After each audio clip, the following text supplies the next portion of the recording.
Eliseo y lo sepultaron. Entrado el año, vinieron bandas armadas de moabitas a la tierra. Y aconteció que al sepultar unos a un hombre, súbitamente vieron una banda armada y arrojaron el cadáver en el sepulcro de Eliseo. Y cuando llegó a tocar el muerto los huesos de Eliseo, le vivió y se levantó sobre sus pies. Hasta aquí. Hoy vamos a meditar sobre el tema de los huesos de Eliseo. ¿Escucharon bien?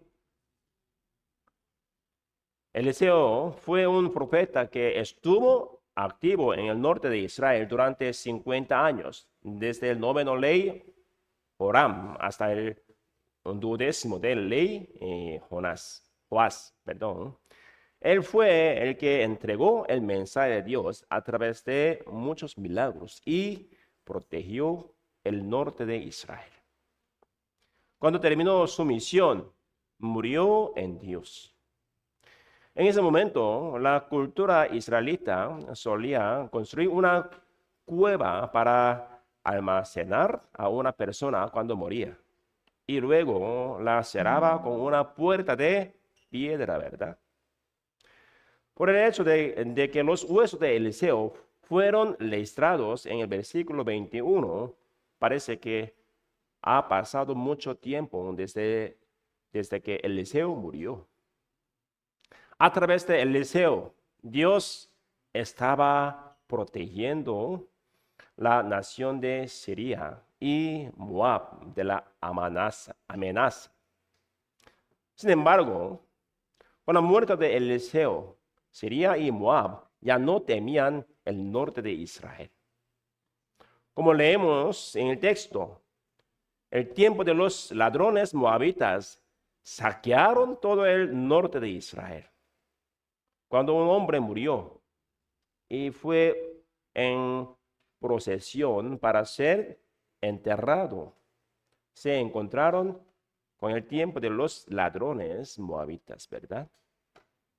La asustada procesión de los muertos arrojó al muerto a la tumba de Eliseo y huyeron. Pero algo asombroso sucedió en el camino. Los huesos de Eliseo que habían muerto, le suscitó el cadáver, ¿verdad?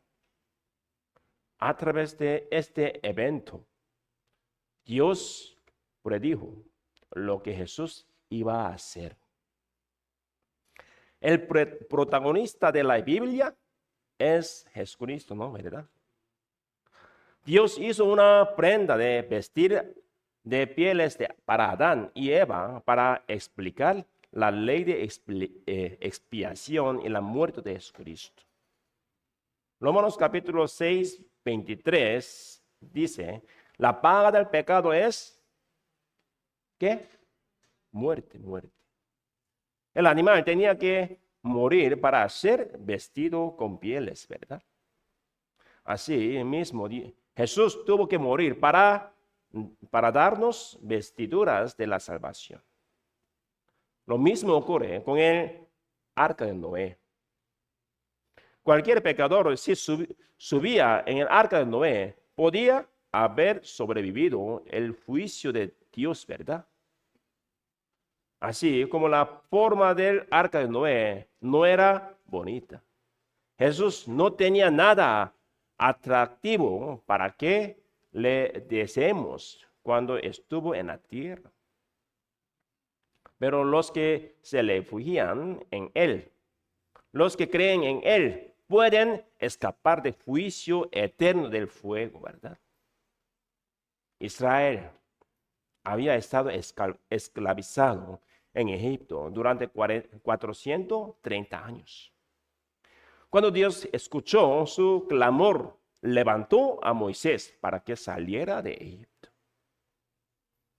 La única manera de escapar de la plaga de la muerte del hijo primogénito era matar el cordero de la Pascua y poner su sangre en los dos postes y el dintel. Cuando vio la sangre, prometió que ninguna calamidad vendría sobre ellas, ¿verdad? No importaba si había un egipcio en la casa y no un israelita, o si había un asesino. Solo había una condición: había que untar sangre de cordero en los dos postes y en el dintel. El plan de Dios es salvar a todos los que se refugian en Cristo, en Dios, en Jesús. No solo eso, sino que Moisés golpeó una roca en el desierto y llevó agua a Israel para beber. Jesús es el agua de la vida eterna, ¿no? La roca que Moisés golpeó es la sombra del sufrimiento de Jesús. Segunda vez, Dios le mandó diferente en la roca de Meriba a Moisés, ¿verdad? Números capítulo 20, versículo 8 dice: hablad a la pena a vista de ellos y ella dará su agua. Vamos a pensar, ¿por qué Dios mandó diferente orden, diferente mandamiento? Podría golpear nuevamente, ¿no? La razón es: Jesús no murió dos veces. Jesús, que sufrió una vez, no murió más, sino que predicó lo que había hecho para salvarnos. Entonces, Números capítulo 20, versículo 8, dijo: hablad. Cuando los israelitas fueron mordidos por un serpiente de fuego debido a su murmuración en el desierto, se salvaron cuando vieron una serpiente de bronce colgando de un asta, ¿verdad? El significado de la serpiente de bronce en el asta significaba que el diablo sería juzgado a través de la muerte de Jesucristo. Por mucho que murmuraran, por muy malvados que fueran sus corazones, los que miraron a la serpiente de bronce, según las palabras de Dios: mira la serpiente de bronce y vivirá, se salvaron. No importa cuán malvado era, el creyente de Jesús será salvo, ¿verdad? Vamos a buscar San Juan capítulo 3, versículo 14 al 15.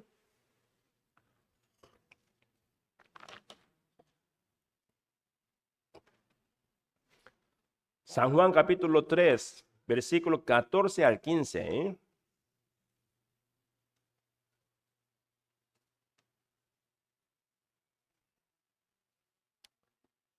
Les leo. Y como Moisés levantó la serpiente en el desierto, así es necesario que el Hijo del Hombre sea levantado, para que todo aquel que en él cree no se pierda, mas tenga vida eterna.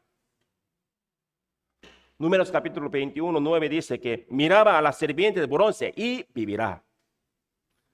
San Juan capítulo 13, 15 dice: para que todo aquel que en él cree tenga vida eterna. Mismo significado. Dios mismo logra lo que no puede hacer por parte del hombre, y el que cree en lo que ha hecho tendrá vida eterna. Y también la ciudad de refugio es también una sombra de Jesucristo, ¿verdad? El homicida que matare a alguno por accidente y no a sabiendas se salvó cuando huyó a la ciudad del refugio. Nacemos pecadores como un homicida que matare a alguno por accidente y no a sabiendas. Si evitamos el lado de Jesucristo podemos ser protegidos del juicio del pecado, ¿no? No solo eso, sino que si el sumo sacerdote ungido moría cuando el pecador entraba en la ciudad de refugio, el pecador podía ser perdonado de todos sus pecados. La muerte de sumo sacerdote ungido también significó la muerte de Jesucristo. Porque Jesús es el sumo sacerdote, ¿verdad? Había un total de 6 ciudades de refugio. También vamos a pensar ese número. ¿Qué significa? Jesús murió en la víspera del día de reposo, ¿no? El día de reposo es el séptimo día, ¿verdad? El día antes del día del reposo es el sexto día. Todo en la Biblia describe a Jesús y prescribe lo que hará. Jesús murió, pero su muerte es lo que hace que suceda, que se dé otra vida. Así como un hombre muerto volvió a la vida al tocar los huesos de un Eliseo muerto. Nuestras almas que estaban muertas en pecado han recibido una nueva vida al tocar el evangelio que Jesús cumplió. Vamos a buscar Efesios capítulo 5, versículo 29 al 30.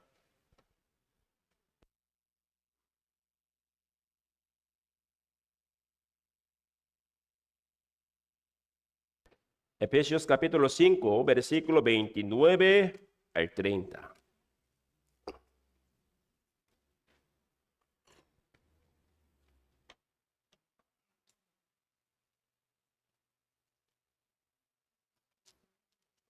Efesios capítulo 5, versículo 29 al 30. Listo. Veamos juntos con voz alta. Porque nadie aborreció jamás a su propia carne, sino que la sustenta y la cuida, como también Cristo a la iglesia, porque somos miembros de su cuerpo, de su carne y de sus huesos. Aquí dice que somos miembros de sus huesos. El muerto tocó los huesos de Eliseo y se le dio una nueva vida, ¿verdad? Los que hemos muerto, hemos entrado en contacto con los cristianos para conectar con Jesucristo. Y tenemos la oportunidad de escuchar la palabra, ¿verdad? El contacto con aquellos que se salvaron antes que nosotros nos llevó al contacto con Cristo. El versículo 30 dice claramente que somos los miembros y huesos de Cristo. Somos el cuerpo de Cristo y una parte de Él. Dios dice a lo largo de la Biblia que Cristo es la cabeza de la iglesia y la iglesia es su cuerpo, ¿verdad? No solo eso, sino que también dice que aquellos que son salvos viven como miembros de la iglesia. Cuando meditamos en esas palabras, Dios nos da una gran iluminación. Somos los huesos de Jesús. El evangelio se cumplió con la muerte de Jesucristo, ¿verdad? Y nosotros debemos actuar como sus miembros. Así como los huesos de Eliseo le suscitaron a los muertos. Aquellos que entran en contacto con nosotros deben entrar en contacto con Jesús y recibir la vida. No debemos olvidar que es la razón de nuestra vida y la capacidad que tenemos. Muchas personas están agradecidas y felices de ser salvos, ¿no? y luego viven sus vidas como si Jesús no tuviera nada que ver con ellos. Cuando recibimos salvación, alegramos mucho. Ah, muchas gracias. Dios mío, ya entendí el Evangelio. Pero vivimos sin Jesucristo, sin Dios. Sin embargo, no debemos olvidar que nosotros, los que hemos sido salvados, nos hemos convertido en nuevo miembro de Jesús y compartimos su destino, ¿verdad? Su corazón debe ser nuestro corazón, ¿no? Su carácter debe ser nuestro carácter. Y debido a que estamos conectados a Él, su poder debe manifestarse a través de nosotros. Miles de personas entran en contacto con nosotros cada día más, ¿verdad? Pero si no pueden sentir ningún sentimiento, ninguna emoción, ningún aliento de Jesús en la forma en que vivimos, entonces algo anda mal o no, ¿verdad? Esta parte hay que pensar. Somos sus miembros, un pequeño Jesús, y vivimos nuestras vidas. Nos llamamos cristianos. Ser cristiano es ser una persona de Cristo, ¿no? Usted es costarricense. Sí. Soy coreano. ¿Por qué? Yo tengo cédula. Pero muchas personas siempre están diciendo, ay, coreano o chino, ¿verdad? ¿Por qué? Ustedes nacieron en Costa Rica. Yo nací en Corea. Eso es nuestra identidad, ¿no? ¿Verdad? Porque llamamos cristiano. ¿Qué significa?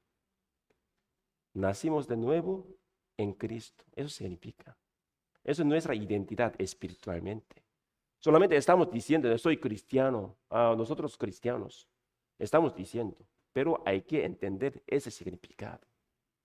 Por medio de este, tenemos que tener una identidad verdaderamente. Aún llamamos cristiano. Si muchas personas cuando vieron a nosotros, si trataron como una religiosa nada más, eso es un problema en nuestra vida, ¿no? ¿Verdad? Esta parte hay que pensar. Eso es identidad de nosotros.